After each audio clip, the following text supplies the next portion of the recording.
Hey, Big E here.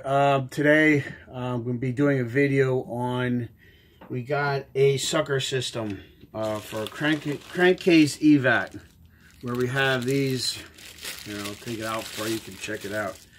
For these breathers that go in the valve covers, we have the one-way check valve, and we have the vent that we need to weld into the exhaust stream. So we're going to see how far we get with this. It's going to be a little more involved than I was planning on. So it's probably be a two-parter video. Part one's going to be, we have this fabricated valve cover, and I need to drill a hole in here to accept the breather. What we want to do is we actually want to put a breather on each bank. In other words, one in each valve cover. So there's one that's on the passenger side. That was an already machined hole that the company put in the valve covers. But as you can see, the driver's side is just a fabbed aluminum valve cover. So what we need to do is we need to carefully drill a hole in that would accept the grommet, but tight enough to hold the breather into the valve cover, so that way when you're at high RPMs and you have a lot of crankcase pressure and it's doing its job, it doesn't blow out, pop off, whatever, or have an oil leak. So I'm going to try and take you step by step in drilling this hole. Okay, we're going to do that, drill this hole. And then that's going to be part one. And then part two, we're going to take, I have marked on here the exhaust turn downs. Part two, we're going to drill those and actually weld them in and see how that works, and see how that all goes. So, we're going to, let me get started here. I'm trying to make some room. It's kind of tight here. And I want to have it that you guys can see what I'm doing here. First thing I'm going to do is we're going to have to try and find, let me see if I can move this camera for you a little better. Bear with me. Okay, that's probably a little better. For what we want to do is we want to find the center. We want to put it here because that's where the other one, it's in this section of the valve cover. So we got to find where center is. So what I'm going to do is I'm going to take some tape, because we don't want to mar up the aluminum. It's polished aluminum. We still want it to look good.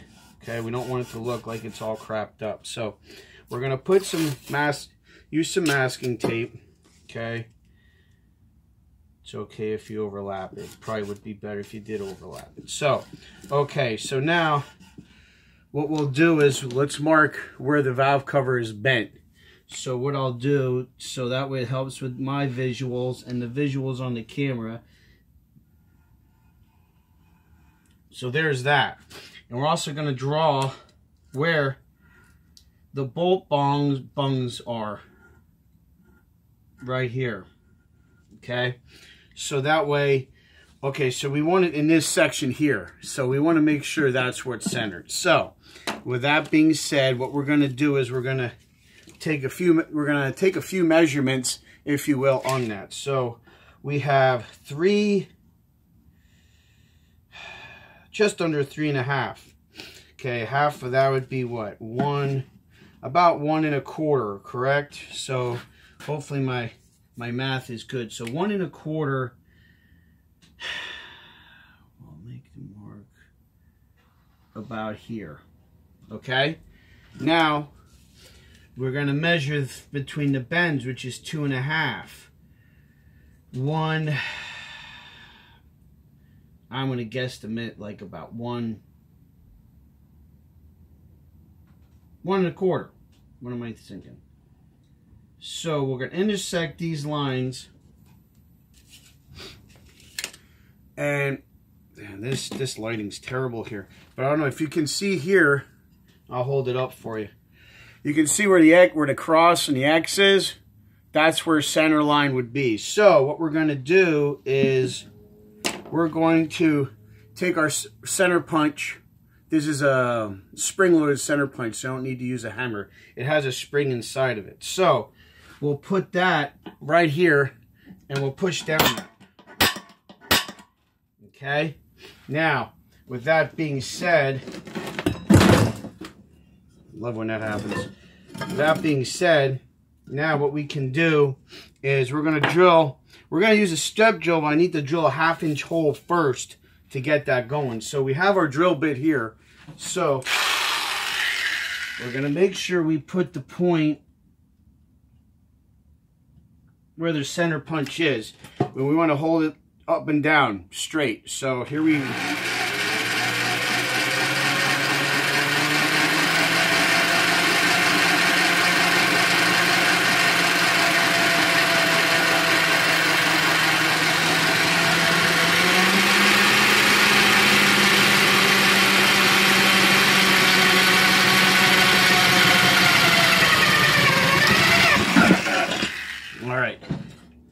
So that is our starting point for that.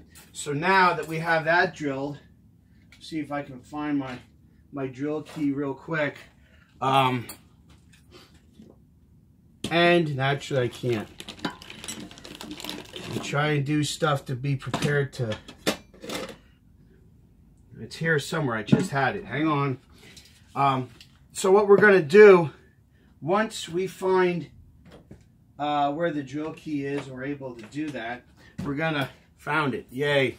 So what we're gonna do, we gotta take this drill bit out. Got a little bit of a flesh wound there.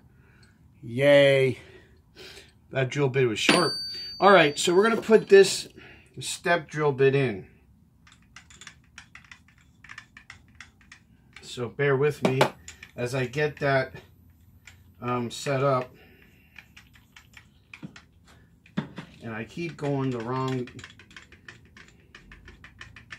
direction, it seems like here, or at least I think I am, and just one of these is the right direction. I just have to find it.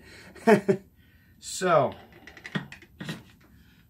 now what we're going to do is, hopefully that fits in there.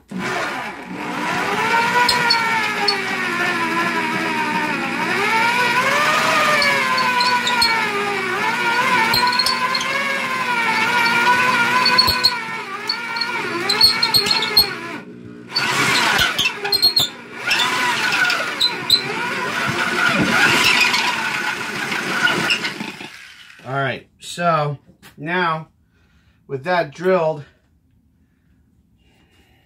I really need a bigger workbench. What we're going to do is, got to really watch the shave, especially aluminum. Aluminum will get you, and it won't care. So what I'm going to do now is I'm going to take the tape off, because we have the hole drilled.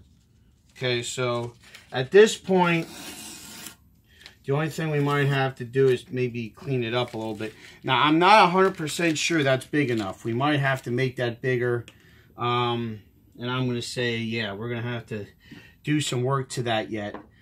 So what I want to do is take this step drill off. And what we're going to do is, I have a rasp that goes on there.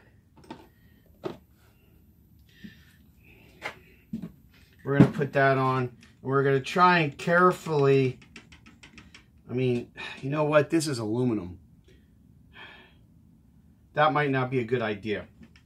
This rasp is too, see, it's way too rough.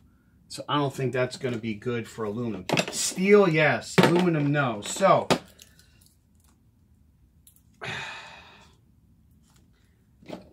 get one of my other smaller ones here and put that in. As you can see, this one's a little different. It's cut different, and it's on an angle. So that might be suited better for the softer aluminum. So I'm going to put that in here, and hopefully won't get chatter, that I can hold it with one hand and hold the drill with the other one and get this thing that it works. So we'll try this out.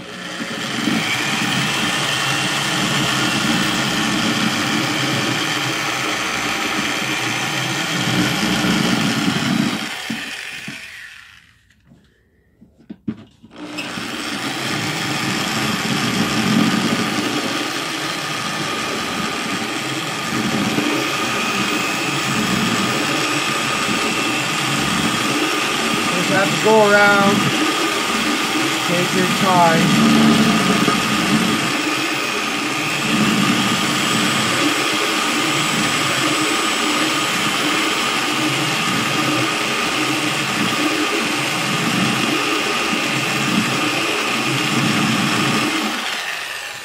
Very tedious process, but one that you have to just kind of have to take your time, because like I said, it's too crucial.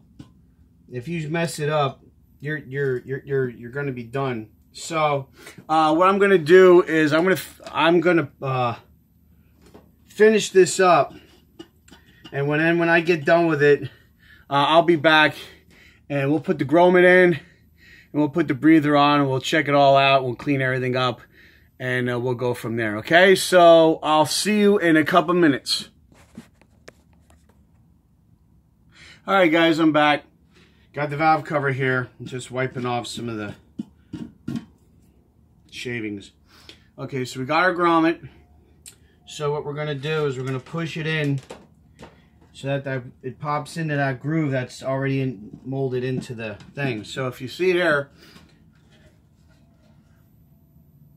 it sits in there nice and round the way it should be. So once we have that, it took about, honestly, it took me like 4 tries to get it that's the right size and get it the right round, so that way it's perfectly round and would work. So now we have our breather, moment of truth. Make sure everything's clean. Is it gonna fit? There, see? And I'm pulling on that pretty good. So we got our breather in. Now we gotta clean up the underside of the valve cover a little bit, but you can see there's the breather in the hole with the rubber grommet sealing it so we won't have an oil leak. So that was the part I was dreading the most, was, you know, kind of hacking up a $200 pair of aluminum fabricated valve covers. You know, you make a mistake, it's like, crap, I gotta buy new ones. So it was a little stressful. As you can see, we were able to have the tools that we needed to do the job and do it well. Took our time, and so it's all good. So everybody, take care. Watch out for each other. Like and